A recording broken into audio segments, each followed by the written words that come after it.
Hello and welcome to this big clipper video.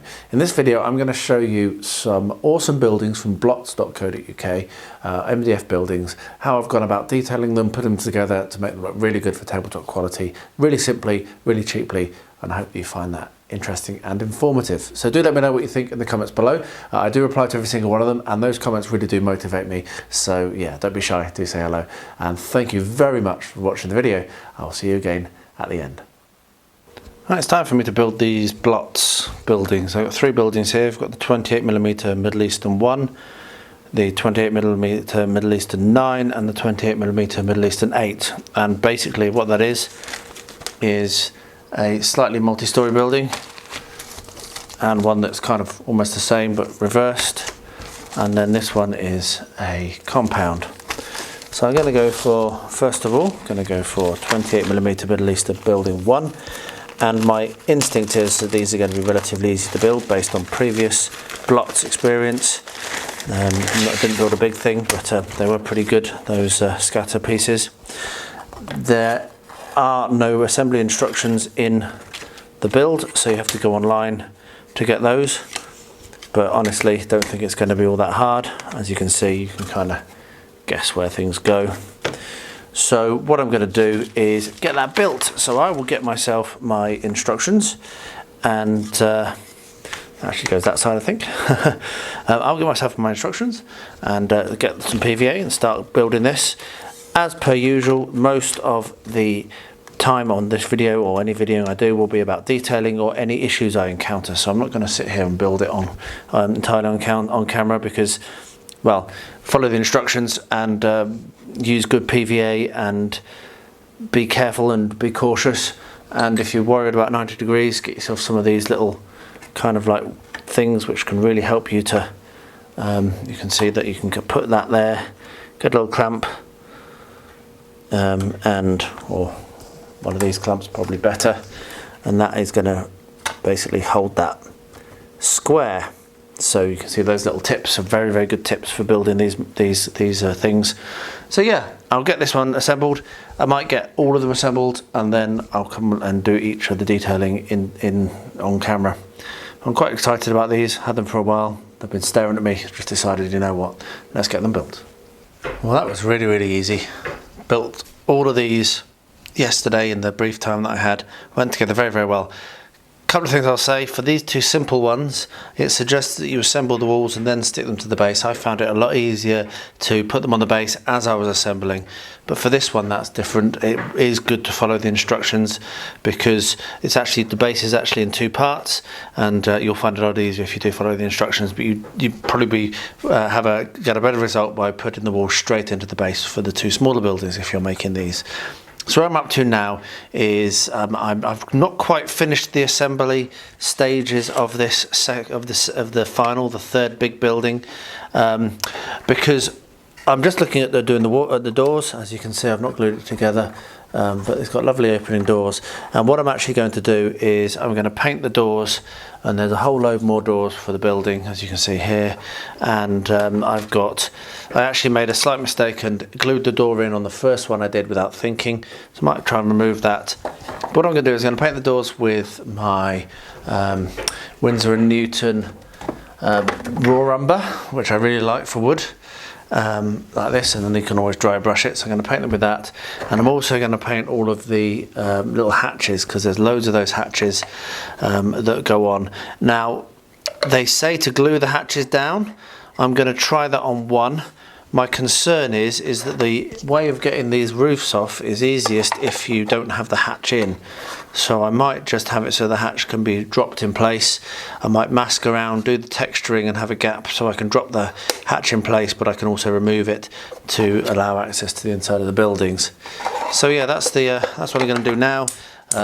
Once I've finished painting and I get onto the actual texturing and the rest of the finishing, then I will obviously bring you back along, as you know. But I thought I'd just do a quick update on where I got to and the thoughts I'm having. I might also do the painting of all of these protruding bits now with the same paint, because I'll then texture the walls, and it's better if I've painted those before I texture, because then the paint won't get onto the texture and look odd.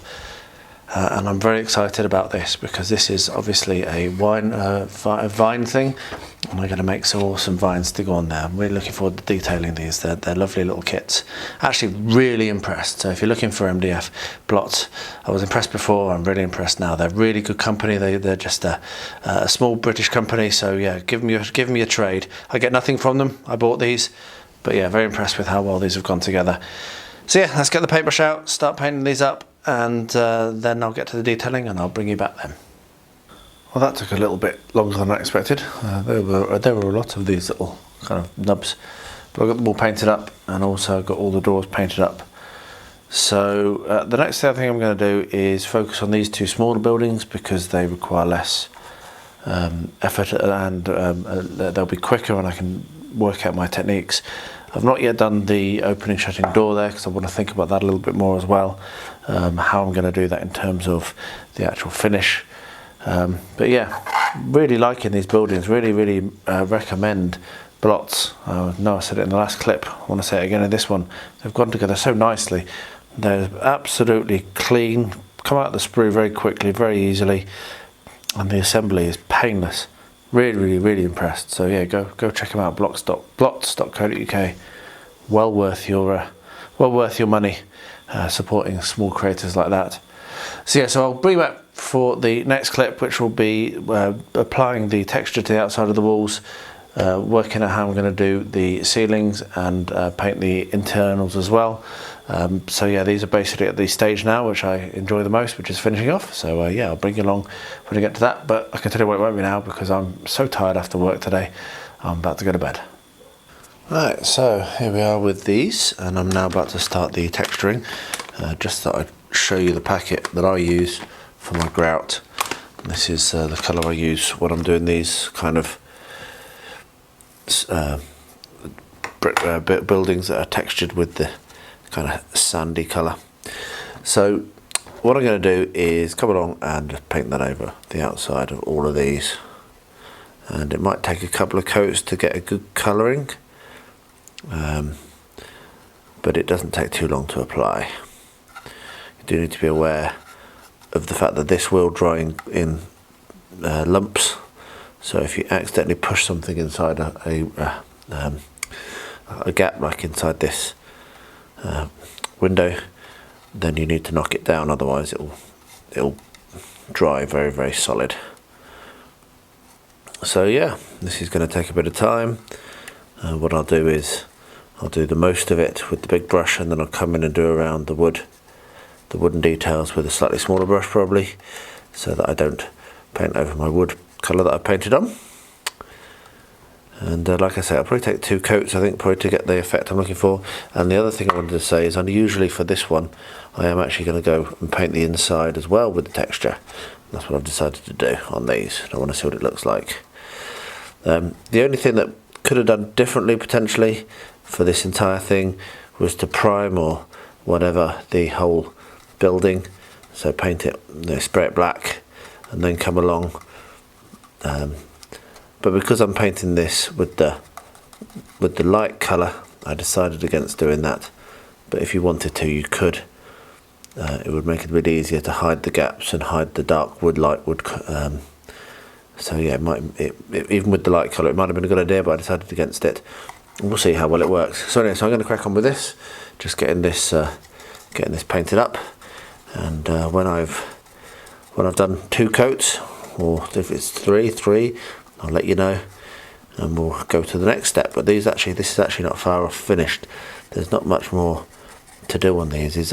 Once you get to this stage and you're putting your texture on, you're very close. The thing that I need to do after this is going to be the roofs and detail the interior if I'm going to. But anyway, there we are. Let's just paint some grout. Right, so I've decided what I'm going to do is I am going to stick the door on this now before I paint, because then I can basically put the colours I want around the door. It's all going to be done the same. So the way that you do this is you slot the door little kind of like bits, top and bottom, into this. So bottom into the base and top into this kind of little length there, and then one of these goes on the inside, one of these goes on the outside. So I'll just put a bit of glue there, a bit too much glue. That'll probably be enough glue actually for both. So that can go like that, take some of that off, put it on the other one. And then what I'll do is I'll put this in place and then clamp it, leave it to dry, and then I'll start applying my texture to this one. So let's shut the doors for now, and it literally slides like that. And actually I need to put a little bit of glue on the top of this, just put a touch of glue on the top of that as well so that it sticks in place, but don't put it anywhere near where the doors actually are supposed to rotate. I'm doing this very clumsily, mainly because I'm on camera. So anyway, that's what we're going to do, just like that, and then that slots in from behind, and the whole lot needs to be pinched together. So I've got myself some clamps just to hold that in place. And there we are. And now they will rotate nicely. So yeah, I'll let that dry and then we'll come along and do the rest of the texture. But I will quickly show you what the other ones are looking for like, and they're looking great. I really like this grout effect for houses. You can see I've still got the second coat to do above, so I've done most of it, 2.5 coats with the large brush. Just started to fill in the top bits with a smaller brush. Some of it's looking okay, some of it's looking a bit thin. But doesn't that look great? I mean, it hasn't taken me very much time at all. Really, really cheap, simple materials, and the results are fantastic. I really, really like it. So I'll be doing the same thing for this one. They may be in a different colour, I'm not sure. So yeah, we're nearly done with these. I will then finish up with the detailing of the vines and potentially put some other bits and pieces. I'm not sure what to do with the courtyard or the inside floors as well, so that's in my mind. But for now, I'm just going to leave that to dry, and then I'll do the same idea with this. So my grout mix, which you can find a link to in the description of every single one of my videos. I highly recommend it. It's a really, really cool technique. So I've decided how I'm going to proceed with the roofs at least, and what I'm going to do right now is clean up some of the grout that's on the inside of each of these buildings. As you can see, because of the grout being quite lumpy, these roofs don't really fit in very well. So what I'm going to do is come along with the knife and just cut off any bits that are kind of hanging over and preventing it going in. Makes a bit of a nasty noise, but just to show you how it does work, this was just as bad, but that now slots in very nicely, as you can see. It comes out okay as well, and so does this top one. So I'm going to clean up the rest of the buildings so that the roofs will fit in like that, and then I'll bring you back for the next step, which will be texturing the top. Right, so I've finished doing that scraping. What I'm going to do now is I'm going to actually apply the grout mixture to the top of the roofs, because that's what I think I want. And what I've done is I've taken some blue tack, put it on the bottom of the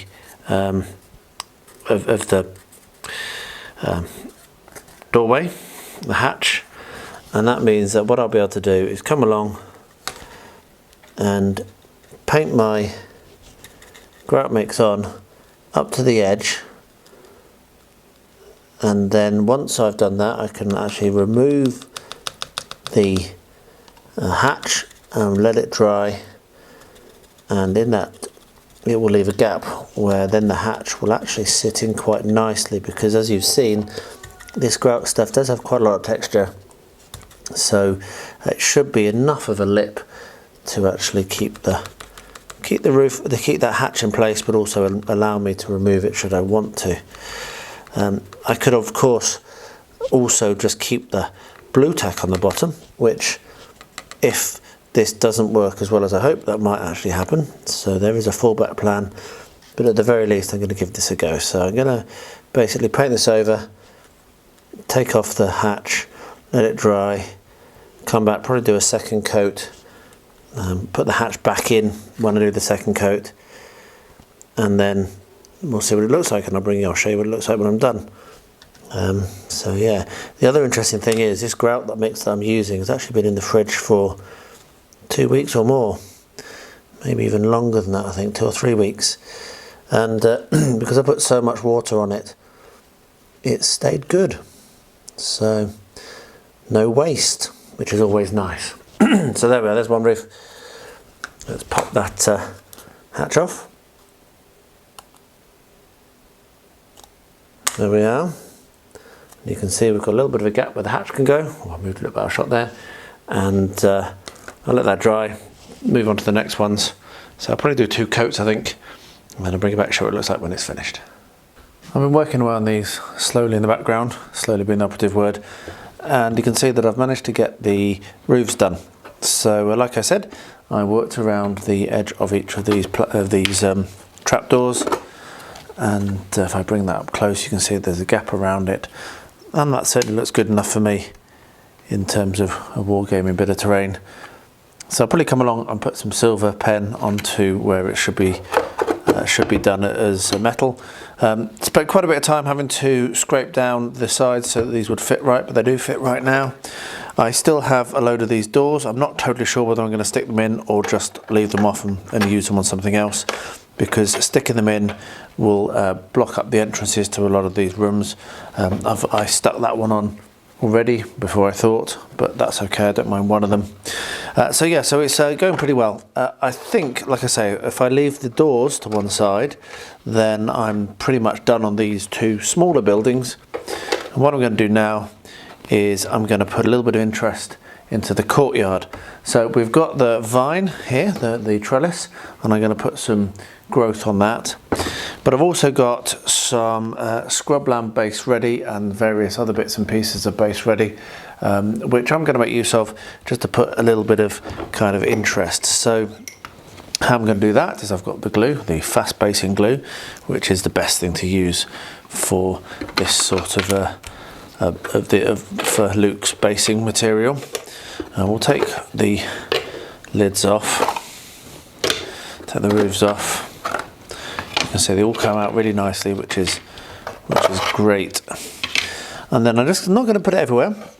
Bit of detritus. I'm just going to put it in some corners. So I'm going to put some blobs and spread it around a bit. Put some kind of like this, as you can see.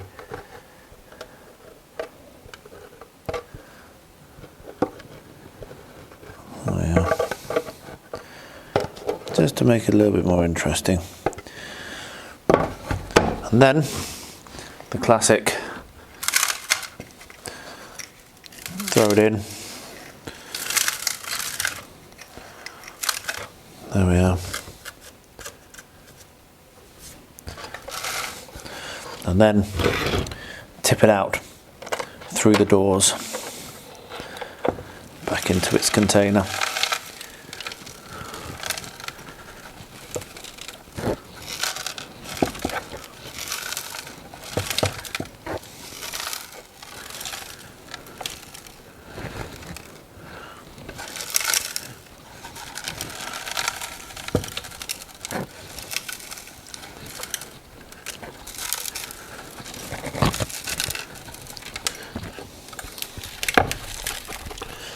Unfortunately, some of it didn't go back into the container, but you can see that we've got quite a nice little kind of like pattern going on there.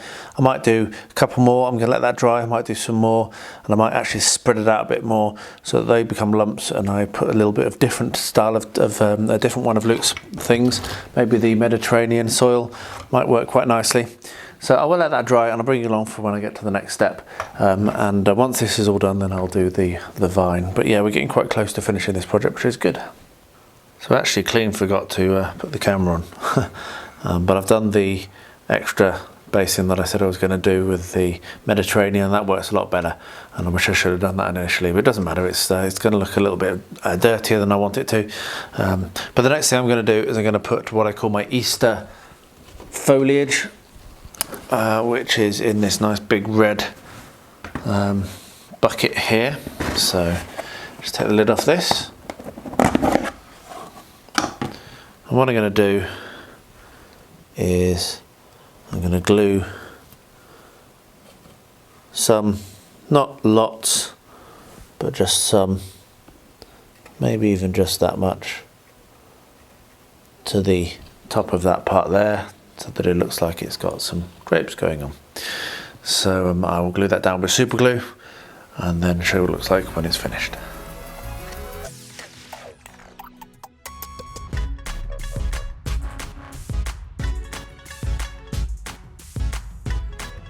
Well, I decided to put the camera on while I was doing that. I'm quite glad I did, because that turned out to be a bit of a pain. Hopefully that will stick, but we'll find out. I'm going to leave it alone now. But the super glue wasn't as good as I thought it was going to be, unfortunately. So I went to the Luke's basing glue, which is quite grabby, quite like that normally.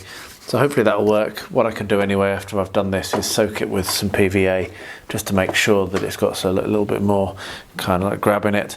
And once it's dried, I'm also going to make that one here just go down a little bit more, rather than at the moment it's sticking out a bit much.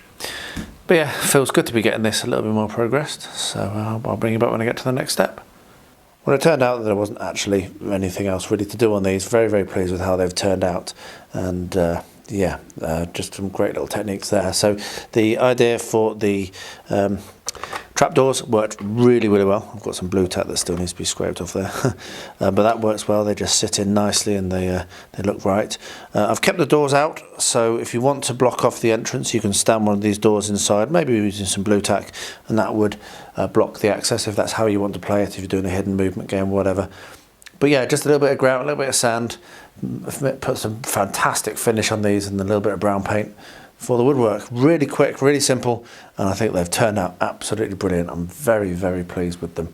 So yeah, highly recommend Blotz stuff. Really, really good stuff.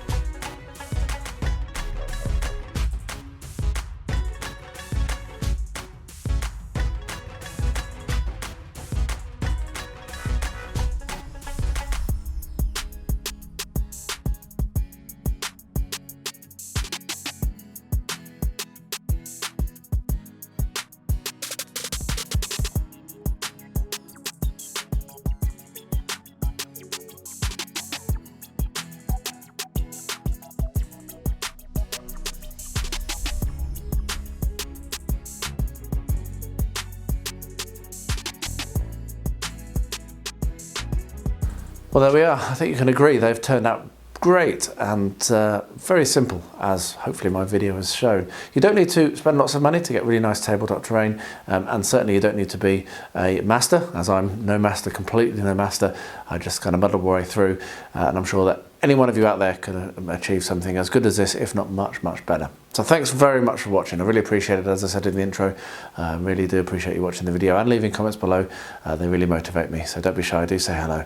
I'll wrap up by saying, as I stand here, it has been over a year since the horrible war in Ukraine began, and if any of you are impacted directly or indirectly by those horrendous events, then my thoughts go to you and anyone you know who is in that situation. And to everyone, please do stay healthy, stay safe, and stay well.